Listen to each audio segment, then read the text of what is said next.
जय हिंद प्रिय विद्यार्थियों। आज हम समझते हैं कक्षा 10वीं की गणित का प्रश्नावली 3.2 का प्रतिस्थापन का प्रश्न पहले का प्रश्न 5वां। तो प्रश्न जो पहला कहता है कि निम्न रैखिक समीकरण को प्रतिस्थापन विधि से हल कीजिए। तो आइए प्रतिस्थापन विधि को हल किस प्रकार से करते हैं कि यहाँ जब भी हम प्रतिस्थापन विधि को हल करेंगे तो हमको सर्वप्रथम समीकरण 1 से लेना। किससे लेना है दोस्तों? समीकरण 1 से लेना है। और जैसे हम समीकरण 1 से लेंगे तो हमको प्राप्त होगा x का मान। क्या प्राप्त होगा? x का मान प्राप्त होगा। और वो x का मान हमको किस में रखना है? समीकरण 2 में रखना है।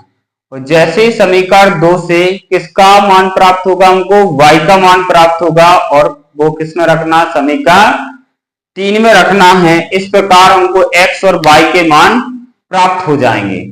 तो यहाँ पर जो क्वेश्चन दिया गया है प्रश्न 5 में दिया गया है कि कर्णी के 2x प्लस के कर्णी 3y बराबर के 0। और दूसरा यहाँ रैखिक समीकरण है कर्णी के 3x माइनस के कर्णी के 8y बराबर 0। यह क्वेश्चन दिया गया है और परीक्षा की दृष्टि से बहुत ही महत्वपूर्ण क्वेश्चन है। और यहाँ पर विद्यार्थी जो जो गलतियां करता है उस गलती को देखना है कि कहां कहां गलती की जाती है। तो आइए देखते हैं। सर्वप्रथम इसको हल करेंगे तो नाम दे देंगे, पहले को दे देंगे समीकरण 1 और दूसरे को दे देंगे समीकरण 2। जैसे हमने इनको समीकरण दिया है और समीकरण दिया है तो इनको प्रतिस्थापन विधि से हल करना है। तो हम लिखेंगे समीकरण 1 से। समीकरण 1 से समीकरण 1 की बात हो रही है तो हम समीकरण 1 को वैसे की वैसे उतार लेंगे। क्या करेंगे? वैसे की वैसे उतार लेंगे। तो कितना है? कर्णी के 2x, x पे कोई कर्णी नहीं है, यह ध्यान रखना है। प्लस कितना है? कर्णी के 3 और y अलग लिखना है बराबर के 0। यहां ध्यान रखना है कि जब भी हम प्रतिस्थापन विधि को हल करेंगे तो x को स्थिर रखना है और y का पक्षांतर करना है। तो यहाँ x को स्थिर रखेंगे तो कितना आ जाएगा? कर्णी के 2x। कितना आ जाएगा दोस्तों? कर्णी के 2x और बराबर के 0। पक्षांतर हमको करना है y का। पक्षांतर किसका करना है? y का। तो यहां प्लस में संख्या है तो किसकी हो जाएगी दोस्तों? माइनस की। तो माइनस की कितना आ जाएगा? कर्णी के 3 और y। कितना हो जाएगा? कर्णी के 3y। यहां लिख सकते हैं y का पक्षांतर करने पर। y का पक्षांतर करने पर इस हिसाब से आप लिखना हो तो लिख सकते हो, नहीं लिखना है तो कोई दिक्कत नहीं। इसके बाद यहां कितना लिखा हुआ है? हम ले लेंगे x बराबर कर्णी 3y में से 0 जाएगा तो कितना बचेगा? माइनस के कर्णी के 3 ही y बचेगा। और बटे गुणा की संख्या कहां पहुंच जाएगी दोस्तों? भाग में। तो कर्णी के 2। इसको मान लेना है समीकरण 3। क्या मान लेना है दोस्तों? समीकरण 3। और हमने कहा था कि जब भी x का मान आएगा वो किस में रखना है दोस्तों? समीकरण 2 में रखना है। किस में रखना है? समीकरण 2 में रखना है। तो समीकरण 2 को आप उतार लीजिए। तो यहां लिखेंगे थोड़ा सा x का मान समीकरण 2 में रखने पर, x का मान समीकरण 2 में रखने पर, तो समीकरण 2 को आप वैसी की वैसी फोटोकॉपी कर लीजिए। तो यहां लिख लेंगे कर्णी के 3x माइनस कितना रख लेंगे? कर्णी के 8y बराबर के 0। इतना रख लिया। इसके बाद या नेक्स्ट स्टेप में लिखेंगे हम कि जहां हमारा कर्णी 3 लिखा हुआ तो कर्णी 3 लिख देंगे। कितना लिखा हुआ? कर्णी 3। x के जगह पर हमको रखना है x का मान। x की जगह क्या रखना है? x का मान। तो x का मान कितना है? माइनस के 3 माइनस के कर्णी के 3y वटे कितना है? कर्णी के 2। कोष्टक बंद। ये क्या हो जाएगा? कोष्टक बंद। अब बचा कितना है, माइनस, क्या बचा होगा, माइनस के 8, कैणी के माइनस के 8y बराबर के 0। अब यहां जो संख्या गुणा में है उसका गुणा करना है, तो ऊपर की संख्या का गुणा क्या किया जाएगा, ऊपर, और जो बगल की संख्या का इन दोनों में बारी बारी से गुणा होगा। तो यहां भी गुणा होगा और ऊपर वाली संख्या में भी गुणा करना है। क्यों करना है, क्योंकि गुणा का चिन्ह लगा हुआ है। सर्वप्रथम ध्यान देना है कि गणित में सबसे प्रथम यानी चिन्हों का गुणा किया जाता है, उसके बाद संख्या का किया जाता है, वो कैणी का गुणा कैणी में किया जाता है, और कैणी के अंदर की संख्या का गुणा अंदर की संख्या में किया जाता है। तो पहले चिन्हों का गुणा कर लेते हैं। माइनस प्लस क्या हो जाएगा दोस्तों, माइनस हो जाएगा। कैणी का गुणा कैणी में होगा तो कैणी होगा, और कैणी के अंदर की संख्या का अंदर गुणा होगा, तो 3 त्रिका 9, कितना आ जाएगा दोस्तों, 9 हो जाएगा। इसके बाद यहाँ देखना है कि अब यहाँ भी गुणा करना है, तो कैणी का गुणा कैणी में होगा।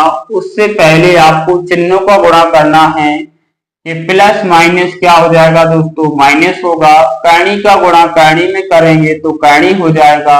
कैणी के अंदर की संख्या का गुणा करेंगे कि तो 2 का गुणा 8 में करेंगे तो 2 8 16 हो जाएगा। और यहाँ y है तो क्या लिख देंगे y, और यहाँ भी y है तो यहाँ क्या लिख देना, आपको y लिख देना है। और कैणी 2 का गुणा 0 में करना है तो क्या हो जाएगा दोस्तों, 0 हो जाएगा। 0 को गुणा अगर किसी संख्या में करते हैं तो वह 0 हो जाती है, या 0 से गुणा किसी संख्या में करते हैं तो 0 हो जाती है, या 0 के सामने जो भी आ जाए सबको 0 कर देता है। इतना आपको ध्यान रखना है। यहाँ थोड़ा सा ध्यान रखना है, आपको वर्गमूल जो बताए गए थे, यहाँ माइनस है तो माइनस रख लेना है। यहाँ पर 9 का जो वर्गमूल होता है वो 3 होता है, और y है तो y को y लिख देना, माइनस का माइनस। 16 का वर्गमूल कितना होता है दोस्तों, 8, यानी 16 का वर्गमूल कितना होता है दोस्तों, 4 होता है, और y लिखा है तो y आपको लिख देना बराबर के 0। बराबर का कितना लिख लेना है, 0। अब यह कंसेप्ट आपको पता होगा कि माइनस और माइनस होता प्लस है संख्या जुड़ने के लिए, लेकिन चिन्ह किसका आएगा दोस्तों, माइनस का। 3 और 4 कितना हो जाएगा, 7y, कितना हो जाएगा दोस्तों, 7y, और बराबर कितना बचा हुआ है, 0।